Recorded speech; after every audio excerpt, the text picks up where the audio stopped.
Hi friends. இப்போ நம்ம என்ன பேச போகிறோம்னா, ஒரு சில மணித்துளிகளில் அமெரிக்கா பண்ணுகின்ற அராஜகங்கள், அதுவும் டொனால்டு ட்ரம்ப் இப்போ அந்த புதிய அதிபராக வந்த பிறகு நடக்கின்ற விஷயங்கள்லாம் கேட்பதற்கும் அவதானிப்பதற்கும் கொஞ்சம் கூட ஒரு குவாலிட்டி இல்லாத விஷயங்களாக நடந்துகிட்ருக்கு. உலக அமைதியை குலைக்கிற விதமாக நடந்துகிட்ருக்கு. அதுவும் சமீபத்தில் நேற்று முந்தைய தினங்கள் நடந்ததெல்லாம் என்னென்னா, இஸ்ரேல் அதிபர் பெஞ்சமின் நேத்தன்யாகு காசா பகுதியில் பல ஆயிரக்கணக்கான லட்சக்கணக்கான மக்கள் கொல்லப்படுவதற்கு, ஈவு இரக்கம் இல்லாமல் கொல்லப்படுவதற்கு காரணமான அரக்க குணம் படைத்த பெஞ்சமின் நேத்தன்யாகுவை தோழன் போன்று அழைத்து அவர் அமெரிக்கா என்ன சொல்கிறார், டொனால்டு ட்ரம்ப் ஆக்சுவலாக இப்போ புதுசாக அந்த நியூஸ் அதுதான் ரொம்ப காமெடியாக இருக்குது. ஆக்சுவலாக என்னென்னா, இப்போ காசா பகுதியில் பாலஸ்தீனத்தில் உள்ள மக்கள் எல்லாரையுமே எஜிப்டும் ஜோர்டனும் பாலஸ்தீன மக்களே அவங்க எடுத்துக்கணுமா, பாதி பாதியாக பிரிச்சுக்கணுமா. அமெரிக்கா சொல்கிறாங்க எஜிப்டுக்கும் ஜோர்டனுக்கும், இப்போ காசாவில் பாலஸ்தீனத்தில் உள்ள மக்களை நீங்கள் உங்கள் நாடுகளுக்குள்ளார அனுமதிச்சிங்க, வாங்கிக்கிங்க ஆஸ் அன் இமிக்ரெண்ட்ஸாக, ரெஃப்யூஜிஸாக, அகதிகளாக.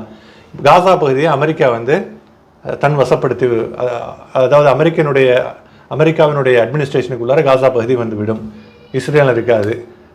இஸ்ரேல் இருக்காதுன்னு சொல்கிறத விட ரெண்டு பேரும் தோழனாக இருந்தால் யார் கையில் போனானா, இஸ்ரேல் கையில் போனான்னா அமெரிக்கா கையில் போனான்னா, இதெல்லாம் விடுங்க.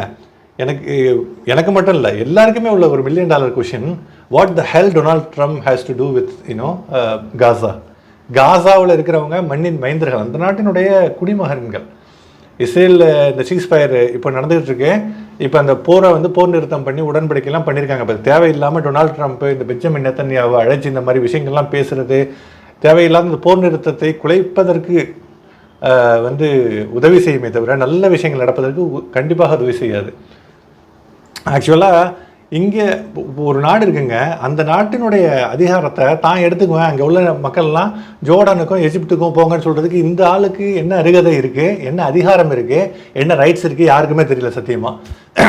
டொனால்டு ட்ரம்ப் ஆரம்பத்தில் என்ன பழைய ஆட்சியிலே நான் பல தடவை, அஃப்கோர்ஸ் அவர் ஏதோ இன்ஃப்ளூயன்ஸில் பெரிய இதில் அவர் அதிபராக இருக்கார், ஓகேங்களா. நிறைய பேர் கேட்கலாம், அதிபராக அவர் உட்காந்துருக்காரு, அவர் இந்த நம்ம பேசுகிறவங்க ஈஸியாக பேசிடலாம், அப்படி இல்லை. நிறைய விஷயங்கள் செய்கிற விஷயங்கள்லாம் இன்சேனா மேடாக இருக்கும். ஆக்சுவலாக பண்ணுறது பைத்தியக்காரத்தனமாக இருக்கும். ஆனால் கேட்டால் ராஜதந்திரன்னு வர சொல்லிக்குவாங்க.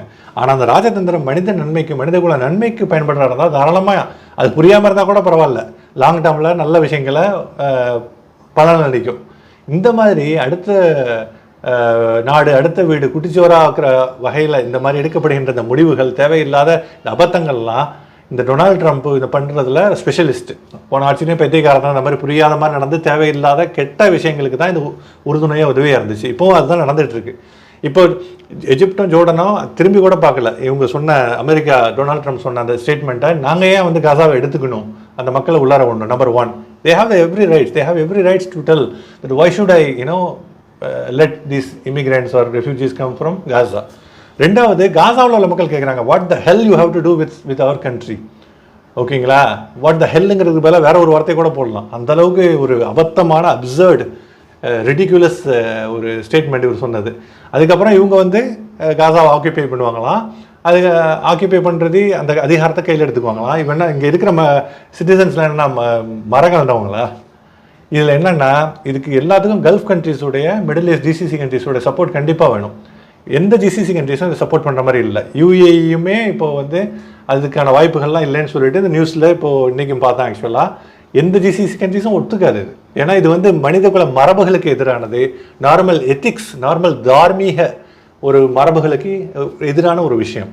இது நான் இல்லை, கேட்குற யாருக்கும், ஒரு சின்ன குழந்தைய கூட தெரியும்.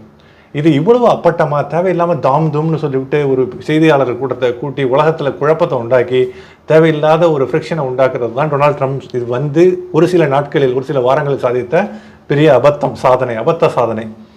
வந்தவொடனே இன்னொரு சப்ஜெக்ட் பேசு பொருளாக இருக்குது. பெஞ்சமின் நேத்தன்யாகு வந்தவொடனே அவர் உட்கார்றப்போ சேரை கொஞ்சம் தள்ளி விட்டாராம் உள்ளார. இப்போ பெஞ்சமின் நேத்தன்யாகுக்கு எடுப்பிடி மாதிரி ஆகிட்டார் அமெரிக்க அதிபர்னு சொல்லிட்டு அமெரிக்க மக்கள் வருத்தெடுத்துட்டு இருக்காங்க, நெட்டிசன்ஸ். அங்கே அவருக்கு வேலைக்காரனாக போயிட்டார். அவர் வந்தவொடனே உட்கார்றப்போ சேரை கொஞ்சம் தள்ளி இருந்துச்சு. அப்போ உட்கார்றப்போ கரெக்டாக உட்காரலான்னு சொல்லிட்டு சேரை கொஞ்சம் உள்ளே தள்ளி விட்டார். அவ்வளோதாங்க, முடிஞ்சு போச்சு, ஓகேங்களா. அது ஒரு பேசு பொருளாக ஓடிட்டுருக்கு. அது விடுங்க, அது எதுக்கும் உதவாத பேசு பொருள்னு வச்சுக்கோங்களேன். ஆனால் இந்த முக்கியமான இந்த கான்செப்ட், இந்த சப்ஜெக்ட் தான் உலக மிக முக்கியமான விவாத பொருளாக இருக்குது. கேள்விக்குரிய, கவலையை உண்டாக்கக்கூடிய ஒரு விவாத பொருளாக்கிட்டு இருக்கு.